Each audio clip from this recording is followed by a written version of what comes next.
ओम शांति। आज बाप दादा विशेष पांडवों के लिए कहते हैं कि अभी परख शक्ति की उसको ज्यादा आवश्यकता है, क्योंकि पांडवों को दुनिया के कार्य अर्थ जाना पड़ता है और आसुरी संप्रदाय के साथ संबंध भी रखना पड़ता है ना। तो उनके लिए कोई भी परिस्थिति को, कोई भी संकल्प वाली आत्मा को वर्तमान और भविष्य दोनों कालों को परखने की प्रैक्टिस होगी तो बहुत सी बातों में विजय बन सकते हैं ना। तो इसलिए परख शक्ति को भी बढ़ाना है। फिर बाबा ने परख शक्ति को तीव्र बनाने का मुख्य साधन बताया है कि एक शब्द याद रखना है और वह है बुद्धि की सफाई। अर्थात कि जो महामंत्र मिला हुआ है ना कि बुद्धि सदा एक की ही याद में मगन रहे, तो इससे क्या होगा कि शक्तिशाली बन जाएंगे। तो आज बाबा ने कहा है कि वह जादूगर बन जाएंगे। उसकी भेंट जादूगर के साथ की है कि जादूगर जैसे हाथ की सफाई से सब गायब कर देते हैं ना 1 सेकंड में। तो बाबा ने कहा कि बुद्धि की सफाई होगी तो कैसी भी परिस्थिति होगी तो उसको बदल देंगे। फिर बाबा ने साथ साथ यह भी बताया कि अगर बुद्धि अनेक तरफ लगी हुई होगी तो बुद्धि कमजोर हो जाएगी ना, और जिससे मन में व्यर्थ संकल्प विकल्प ज्यादा चलेंगे, तो जिससे क्या होगा, बुद्धि और ही ज्यादा थकावट और कमजोर महसूस होगी। तो उससे परख भी नहीं सकेंगे और जो यथार्थ निर्णय लेना होता है तो वह यथार्थ निर्णय भी नहीं कर पाएंगे। तो फिर हार हो जाएगी और विजय भी नहीं बन पाएंगे। तो बुद्धि को एक की ही याद में मगन रखना है। फिर बाबा ने आज 2 बातें याद रखने के लिए कहा है। तो पहली बात यह बताई कि आज बाबा ने शरीर की भेंट सांप के साथ की है। तो बाबा ने कहा कि सांप यानी कि शरीर को नहीं देखना है, लेकिन उसमें जो मणि है यानी कि आत्मा है उसको देखना है। और फिर दूसरी बात यह बताई कि स्वयं को ईश्वरीय सेवा के लिए अवतरित हुई हूँ यह समझना है। और फिर लास्ट में बाबा ने बताया कि कैसी भी परिस्थिति हो, बुद्धि स्थूल कार्य में कितनी भी बिजी हो और चारों ओर के सरकमटेंस अपनी तरफ खींचने वाले हो, तो उस समय पर मन को 1 सेकंड में आवाज में और 1 सेकंड में आवाज से परे। तो इस ट्रिल को बाबा ने बढ़ाने के लिए कहा है। तो इसके लिए कार्य करते हुए भी न्यारा रहना है। तो आज 16 अक्टूबर 69 की अव्यक्त वाणी सुनते हैं। आज की वाणी का सार है, परखने की शक्ति को तीव्र बनाओ। आज विशेष क्या देख रहे हैं, परिवर्तन कैसे देखते हैं। इस ग्रुप में प्रश्न का उत्तर देने में होशियार कौन है, देखने और परखने की शक्ति कहाँ तक आई है। अच्छा, योग की स्थिति में निरंतर रहने वाला कौन है। दिव्य गुणों की धारणा में दिव्य गुण मूर्त कौन नजर आता है, यह क्यों पूछते हैं। बाबा कहते हैं कि यह सब क्यों पूछते हैं, क्योंकि अगर परखने की प्रैक्टिस होगी तो जब दुनिया में कार्य अर्थ जाते हो और आसुरी संप्रदाय के साथ संबंध रखना पड़ता है, तो परखने की प्रैक्टिस से बहुत बातों में विजय बन सकते हो। अगर परखने की शक्ति नहीं तो विजय नहीं बन सकते। यह तो थोड़ी सी देखरेख की कि अपने ही परिवार के अंदर कहाँ तक परख सकते हो। यूं तो हर एक रत्न 1-2 से श्रेष्ठ है, लेकिन फिर भी परखने की प्रैक्टिस जरूर चाहिए। यह परखने की प्रैक्टिस छोटी बात नहीं समझना। देखो बाबा क्या कहते हैं कि यह जो परखने की शक्ति है, परखने की जो प्रैक्टिस है, यह छोटी बात नहीं समझना। इस पर ही नंबर ले सकते हो। क्यों, कोई भी परिस्थिति को, कोई भी संकल्प वाली आत्माओं को वर्तमान और भविष्य दोनों कालों को भी परखने की प्रैक्टिस चाहिए। विशेष करके जो पांडव सेना है उन्हों को यह परखने की शक्ति बहुत आवश्यक है, क्योंकि आप गोपों को बहुत प्रकार की परिस्थितियां सामने आती है। उन्हों का सामना करने के लिए यह बुद्धि की सफाई बहुत आवश्यक है। अभी बाबा कहते हैं कि परखने की शक्ति कैसे आएगी। तो बाबा कहते हैं कि परखने की पावर कैसे आएगी, उसके लिए मुख्य साधन कौन सा है। परखने की शक्ति को तीव्र बनाने के लिए मुख्य कौन सा साधन है। परखने का तरीका कौन सा होना चाहिए। तुम्हारे सामने कोई भी आए, उनको परख सकते हो। बाबा पूछते हैं कि तुम्हारे सामने अगर कोई भी आए तो उसको परख सकते हो। तो हर एक ने अपना अपना विचार बताया। तो बाबा कहते हैं सभी का रहस्य तो एक ही है, अव्यक्त स्थिति व याद व आत्मिक स्थिति। बात तो वही है, लेकिन आत्मिक स्थिति के साथ साथ यथार्थ रूप से वही परख सकता है जिनकी बुद्धि में ज्यादा व्यर्थ संकल्प नहीं चलते होंगे। उनकी बुद्धि एक की ही याद में, एक के ही कार्य में और एक रस स्थिति में होगी। तो बाबा ने बताया कि कौन परख सकते हैं, तो जिनकी बुद्धि में ज्यादा व्यर्थ संकल्प नहीं चलेंगे, फिर उनकी बुद्धि एक की ही याद में मगन रहती है, फिर एक की ही कार्य में और एक रस स्थिति में होंगे, तो वह दूसरों को जल्दी परख सकेंगे। जिनकी बुद्धि में ज्यादा संकल्प उत्पन्न होंगे, तो उनकी बुद्धि में दूसरों को परखने के समय भी अपने व्यर्थ संकल्प की मिक्सचरिटी होगी। इसलिए जो जैसा है वैसा परख नहीं सकेंगे। तो अभी बाबा देखो मूल बात कहते हैं। तो मूल रहस्य निकला बुद्धि की सफाई। जितना बुद्धि की सफाई होगी उतना ही योग युक्त अवस्था में रह सकेंगे। यह व्यर्थ संकल्प और विकल्प जो चलते हैं वह अव्यक्त स्थिति होने में विघ्न है। बाबा ने क्या बताया कि यह जो व्यर्थ संकल्प विकल्प चलते हैं तो वह अव्यक्त स्थिति में विघ्न रूप बनते हैं, बार बार इस शरीर के आकर्षण में आ जाते हैं। उसका मूल कारण है कि बुद्धि की सफाई नहीं है। बुद्धि की सफाई अर्थात बुद्धि को जो महामंत्र मिला हुआ है उसमें बुद्धि मगन रहे। बाबा ने बुद्धि की सफाई किसको बताई कि बुद्धि की सफाई अर्थात बुद्धि को जो महामंत्र मिला हुआ है बुद्धि उसमें ही मगन रहे। एक की याद को छोड़ अनेक तरफ बुद्धि जाने के कारण शक्तिशाली नहीं रहते। वैसे भी जब बुद्धि बहुत कार्य तरफ लगी हुई होती है तो अनुभव किया होगा बुद्धि में वीकनेस, थकावट महसूस होती है ना। और जो भी है यथार्थ रूप से निर्णय नहीं कर सकेंगे। बाबा ने कहा कि यह भी अनुभव किया हुआ है ना बच्चों ने, कि जब बुद्धि बहुत कार्य के तरफ लगी हुई होती है तो क्या होता है, बुद्धि में वीकनेस, थकावट महसूस होती है। तो इसी रीति व्यर्थ संकल्प विकल्प जो चलते हैं यह भी बुद्धि में थकावट लाते हैं। तो थकी हुई कोई भी आत्मा न परख सकेगी और न निर्णय कर सकेगी।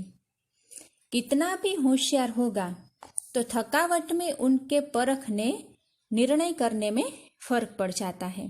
बाबा कहते हैं कि अगर थकावट है तो वह आत्मा में परखने और निर्णय करने में फर्क पड़ जाता है। सारा दिन इन संकल्पों से बुद्धि थकी हुई होने कारण निर्णय करने की शक्ति में कमी आ जाती है, इसीलिए विजय नहीं बन सकते। हार खाने का मुख्य कारण भी यह है कि बुद्धि की सफाई नहीं है। बाबा कहते हैं कि हार खाने का भी मुख्य कारण यह है कि बुद्धि की सफाई नहीं है। जैसे उन्हों की हाथ की सफाई होती है ना, अभी बाबा जादूगर की बात करते हैं। कि जैसे उन्हों की हाथ की सफाई होती है ना, आप फिर बुद्धि की सफाई से क्या कर सकते हो? वह हाथ की सफाई से झट से बदल देते हैं, देरी नहीं लगती है। इसलिए कहते हैं जादूगर। आप में भी बदलने का जादू आ जाएगा। अभी बदलने सीखे हो, लेकिन जादू के समान नहीं बदल सकते हो, अर्थात जल्दी नहीं बदल सकते हो, समय लगता है। वह जादूगर तो क्या करते हैं कि 1 सेकंड में सब बदली कर देते हैं, लेकिन बाबा कहते हैं कि अभी जादू के समान नहीं बदल सकते हो, अभी थोड़ा समय लगता है। जादू चलाने के लिए जितना समय जिसको मंत्र याद रहता है, उतना उसका जादू सफल होता है। आपको भी अगर महामंत्र याद होगा तो जादू के समान कार्य होगा। अब इसी में देरी है। तो अब इस भट्ठी से क्या बनकर निकलेंगे? तो किसी ने जवाब दिया कि जादूगर। तो बाबा कहते हैं कि अगर इतने जादूगर भारत के कोने कोने में छा जाएंगे तो क्या हो जाएगा? 1 मास के अंदर कुछ और नजारा देखने में आएगा। अब तो तैयारी करनी पड़ेगी ना। अगर इतने जादूगर बदलने का कार्य शुरू कर देंगे तो फिर क्या करना पड़ेगा? ऐसी कुछ नवीनता आप भी देखना चाहते हो और बाप दादा भी देखना चाहते हैं। ऐसा आवाज फैल जाए कि यह कौन कहाँ से प्रकट हुए हैं। ऐसे महसूस हो कि एक एक स्थान पर कोई अलौकिक आत्मा अवतरित होकर आई है। एक अवतार इतना कुछ कर सकता है तो यह कितने अवतार हैं?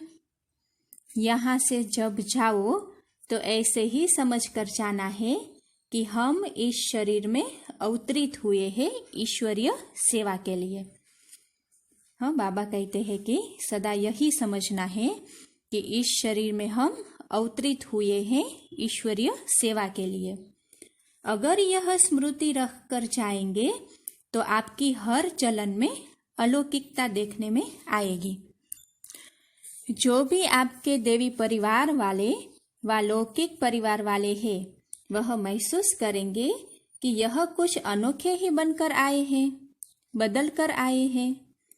जब आपकी बदलने की महसूसता आएगी तब आप दुनिया को बदल सकेंगे।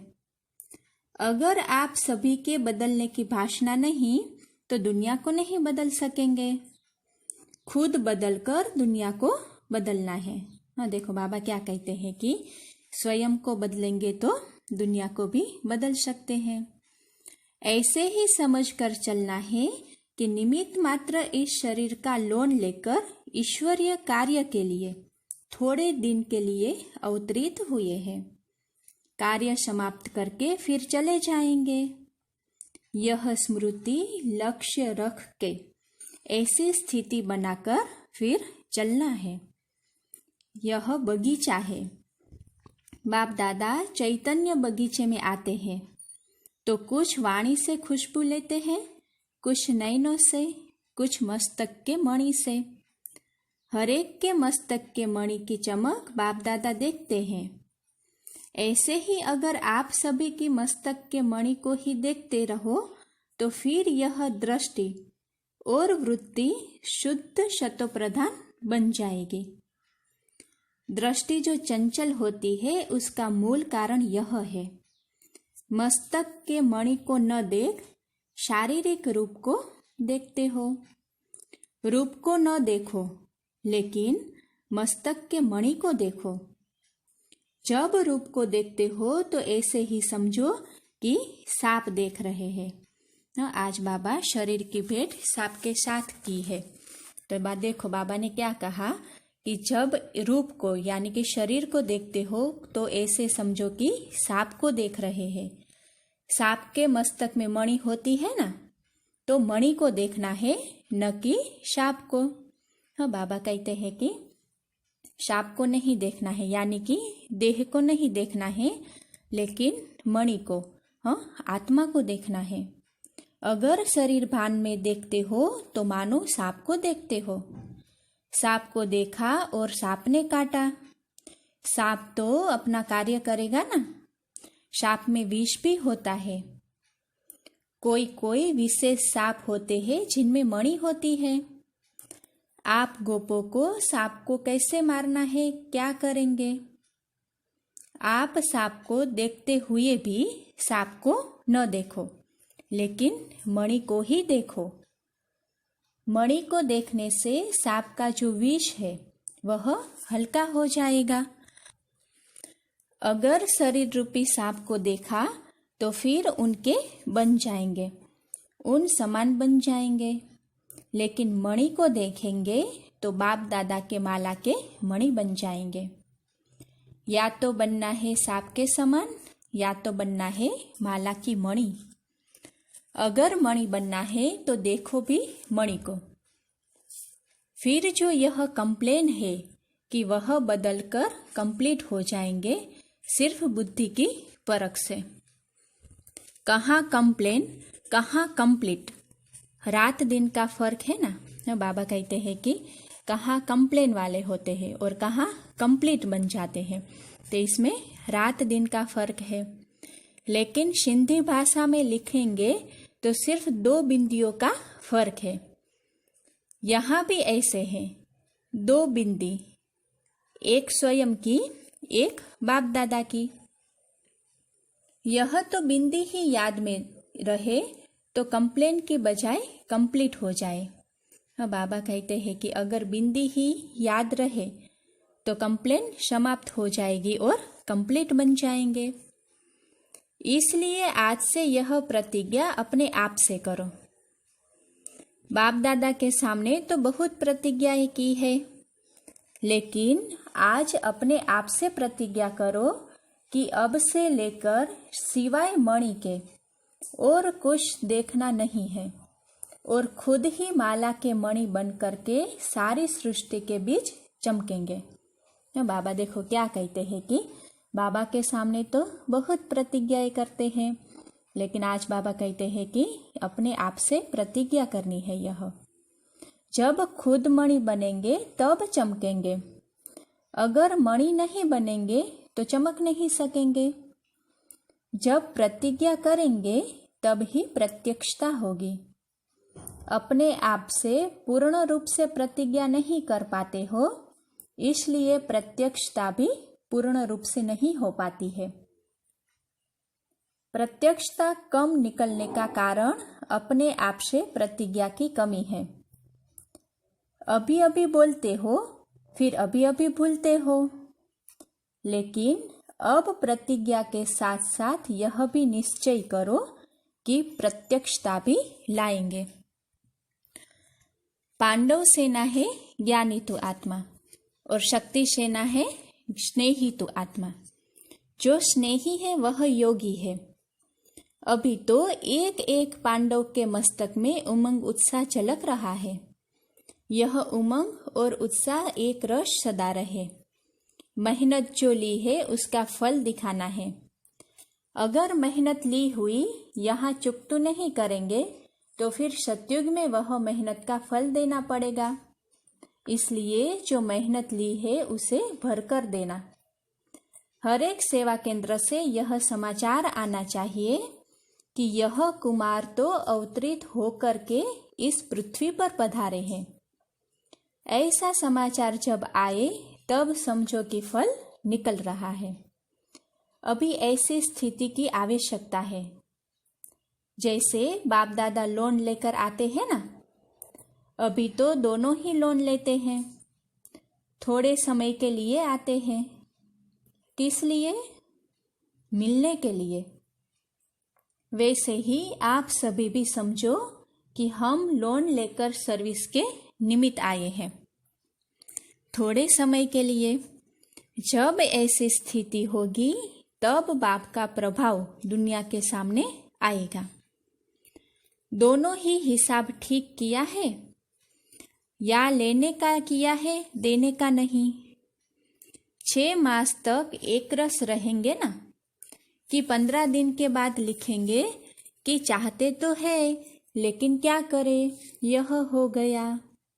तो बाबा कहते हैं कि ऐसी कोई भी कंप्लेन नहीं आए। फिर तो दीदी का काम हल्का हो जाएगा।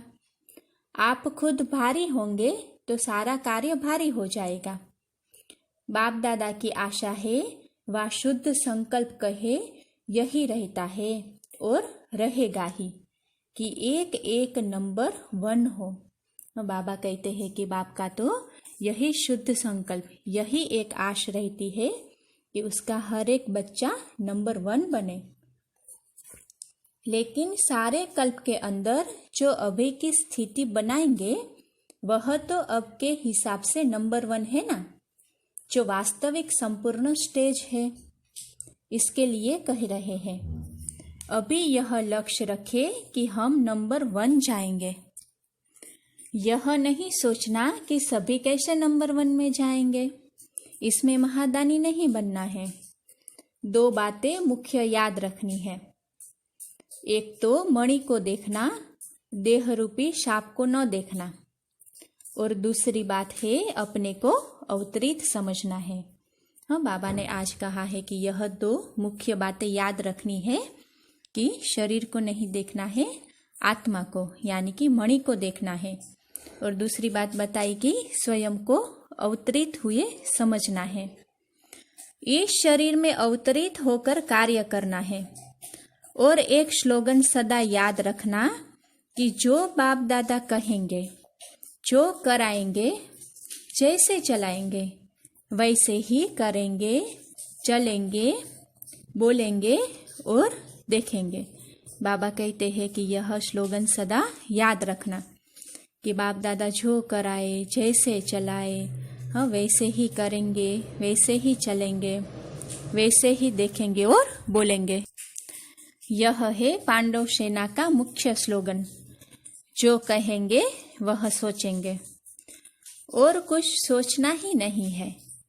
इन आंखों से और कुछ देखना ही नहीं है। आंखें भी दे दी ना, पूरे परवाने हो ना। परवाने को क्षमा बिगर और कुछ देखने में आता है क्या? आपकी आंखें और क्या देखती है? जब और कुछ देखते हो तो धोखा देती है। अपने को धोखा न दो। संपूर्ण अर्थात पूरा परवाना है। यह है छाप। रिजल्ट तो अच्छी है, लेकिन उसको अविनाशी रखना है। जब जैसे चाहे वैसी स्थिति बना सके, यह मन को ड्रिल करानी है। देखो अभी बाबा मन को ड्रिल कराने की बात करते हैं, तो देखो क्या कहते हैं मन की ड्रिल के बारे में कि यह जरूर प्रैक्टिस करो कि 1 सेकंड में आवाज में और 1 सेकंड में फिर आवाज से परे। यह 1 सेकंड में सर्विस के संकल्प में आए और 1 सेकंड में संकल्प से परे स्वरूप में स्थित हो गए। तो इस ड्रिल की बहुत आवश्यकता है। ऐसे नहीं कि शारीरिक भान से निकल ही न सके। 1 सेकंड में कार्य प्रति शारीरिक भान में आए, फिर 1 सेकंड में अशरीरी हो जाए।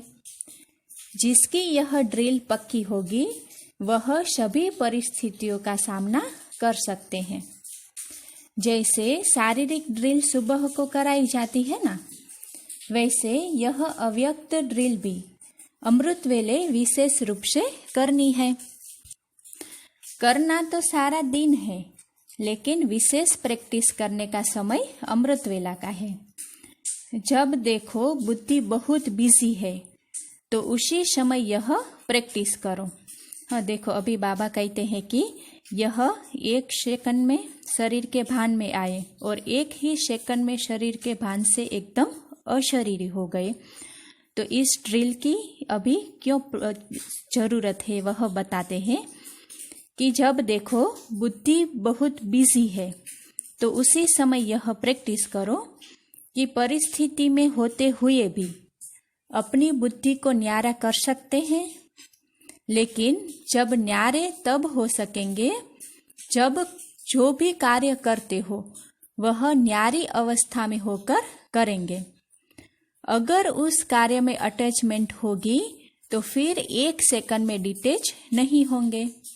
इसलिए यह प्रैक्टिस करो कैसी भी परिस्थिति हो, क्योंकि फाइनल पेपर अनेक प्रकार के भयानक और न चाहते हुए भी अपने तरफ आकर्षित करने वाली परिस्थितियों के बीच होंगे। हाँ, देखो बाबा क्या कहते हैं कि जो फाइनल पेपर है वह अनेक प्रकार के भयानक और न चाहते हुए भी अपनी तरफ आकर्षित करने वाली परिस्थितियों के बीच में होंगे। तो उनकी भेंट में जो आजकल की परिस्थितियां है वह कुछ भी नहीं है। हाँ, तो देखो बाबा क्या कहते हैं कि आजकल की परिस्थितियां तो कुछ भी नहीं है। तो सोचो हाँ कि फाइनल पेपर के वक्त कैसी कैसी परिस्थितियां होंगी। जो अंतिम परिस्थितियां आने वाली है उन परिस्थितियों के बीच पेपर होना है, इसकी तैयारी पहले से ही करनी है। तो अभी देखो बाबा क्या अभ्यास करने के लिए कहते हैं कि इसलिए जब अपने को देखो कि बहुत बिजी हूँ, बुद्धि बहुत स्थूल कार्य में बिजी है, चारों ओर सरकमटेंस अपने तरफ खींचने वाले हैं, तो ऐसे समय यह पूरा अभ्यास करो कि 1 सेकंड में साकार में आए, फिर 1 सेकंड में निराकारी अव्यक्त स्थिति। तब मालूम पड़ेगा कहाँ तक हम ड्रिल कर सकते हैं। यह भी बात बहुत आवश्यक है। इसी ड्रिल में रहेंगे तो सफलता को पाएंगे। एक एक सब्जेक्ट की नंबर होती है, मुख्य तो यही है। इसमें अगर अच्छे हैं तो नंबर आगे ले सकते हैं। अगर इस सब्जेक्ट में नंबर कम है तो फाइनल नंबर आगे नहीं आ सकते। इसलिए सुनाया था ना कि ज्ञानी तो आत्मा के साथ स्नेही भी बनना है। जो स्नेही होता है वह स्नेह पाता है। जिससे ज्यादा स्नेह होता है तो कहते हैं वह तो शुद्ध बुद्ध ही भूल जाते हैं। शुद्ध बुद्ध का अर्थ ही है कि अपने स्वरूप की जो स्मृति रहती है वह भी भूल जाते हैं। बुद्धि की लगन भी उसके सिवाय कहाँ भी नहीं हो। ऐसे जो रहने वाले होते हैं उनको कहा जाता है स्नेही। इस ग्रुप का विशेष गुण यही है कि सभी बातों को सीखने और धारण करने और आगे के लिए भी अपने को उसमें चलाने के लिए चात्रक हैं। चात्रक बने हो लेकिन साथ में चरित्रवान भी बनना है। चात्रक है, यह इस ग्रुप की विशेषता है। लेकिन चात्रक का कार्य होता है उसके प्यासे रहना। यह चरित्र में देखे तब फिर चात्रकों के साथ में पात्र भी कहेंगे। अभी चात्रक तो है, फिर रिजल्ट आने के बाद 2 टाइटल मिलेंगे। अभी चात्रक है, फिर विजय माला के नजदीक आने के पात्र भी होंगे। जो स्लोगन सुनाया और जो भट्ठी की छाप सुनाई उसको कायम रखेंगे तो दोनों ही गुण आ जाएंगे। अच्छा, ओम शांति।